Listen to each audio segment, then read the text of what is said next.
विक्रम और बेताल भाग 18 शंखचूड़ और जीमूतवाहन की बहादुरी की कथा। राजा विक्रम का उत्तर सुनकर बेताल उसे कहता है कि तुम्हें अच्छा निर्णय किया है, लेकिन मेरी शर्त के अनुसार तुम्हें बोलना नहीं था और तुम फिर से बोल पड़े, इसलिए मैं जा रहा हूँ। बेताल फिर से अपने पेड़ पर जाकर लटक जाता है। विक्रम बेताल को फिर से पकड़ कर ले चलता है और बेताल फिर से उसे एक राजकुमार की कहानी सुनता है जिसका नाम था जीमूतवाहन। राजकुमार के बगीचे में एक मुरझाया हुआ पौधा था। वो उस पौधे को देखकर दुखी होता है और उसकी देखभाल करने का दायित्व स्वयं लेता है और उस पौधे की रोज देखभाल करता है। पौधा फिर से हरा भरा हो जाता है और बहुत समय बीतने के बाद वो पौधा पेड़ बन जाता है। वो पेड़ राजकुमार की सेवा से प्रसन्न हो जाता है और जीमूतवाहन वह वृक्ष बोल पड़ता है और कहता है कि मैं कल्प वृक्ष हूँ, तुम्हारी सेवा से मैं प्रसन्न हूँ, तुम जो मांगे वो तुम्हें मिल जाएगा। राजकुमार कहता है कि मैं राजकुमार हूँ, मुझे कुछ नहीं चाहिए। तो कल्प वृक्ष उसे कहता है कि खुद के लिए नहीं तो अपने परिवार के लिए मांग। तो राजकुमार जीमूतवाहन कहता है कि हम राजा है और राजा का परिवार तो उसकी प्रजा होती है, अगर देना ही है तो प्रजा के लिए दे दो जिससे उनके दुख दूर हो सके। कल्प वृक्ष बहुत सारा धन प्रकट का देता है और राजकुमार को कहता है कि लो राजन, अपनी प्रजा के दुख दूर कर दो, और कहता है कि जीवन की महानता स्वयं सुखी होने में नहीं, दूसरों का दुख दूर करने में है। राजकुमार जीमूतवाहन उस सारे धन को प्रजा में बंटवा देता है। तो एक औरत उनसे धन नहीं लेती और उनसे कहती है कि उसे धन नहीं चाहिए, आप हमारी जाति की रक्षा कर दे, यही बहुत होगा। तो राजकुमार उससे पूछता है, ऐसा क्या हो गया जो आप रो रही हैं? तो वह स्त्री उन्हें बताती है कि वो पर्वतों में रहने वाली एक नाग जाति के हैं। उनके वहाँ एक बहुत विशाल पक्षी आता है और एक आदमी को उठाकर ले जाता है।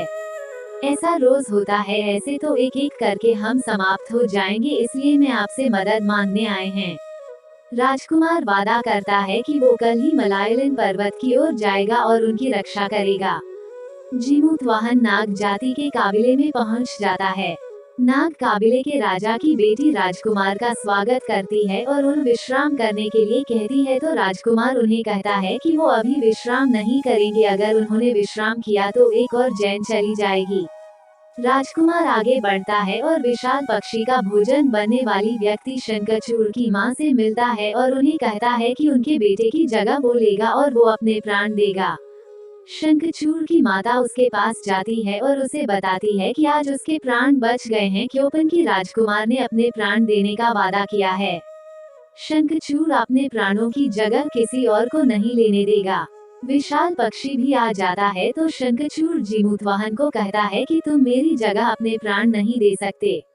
जीमूतवाहन कहता है कि मैं क्षत्रिय हूँ और मेरा धर्म है कि मैं तुम्हारी रक्षा करूँ। दोनों में बहस छिड़ जाती है। ये देखकर विशाल पक्षी जीमूतवाहन से उसके बारे में पूछता है कि वो यहाँ क्यों आया है। तो जीमूतवाहन उस पक्षी से कहता है कि वो मुख रक्षा करने के लिए यहाँ आया है और वो अपनी प्रजा की रक्षा करने के लिए उसकी भी हत्या कर देगा। राजकुमार की बात सुन विशाल पक्षी खुश हो जाता है और उससे कहता है कि वो भोजन कैसे पाएगा। तो राजकुमार जीमूतवाहन उन्हें कहता है कि वो आज से उनके भोजन का प्रबंध करेगा। ये सुन पक्षी वहाँ से चला जाता है।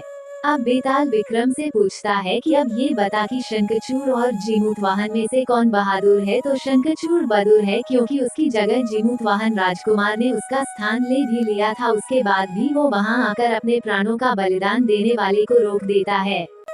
जीमूतवाहन उस विशाल पक्षी को कल्प वृक्ष की मदद से भोजन का प्रबंध करवा देता है।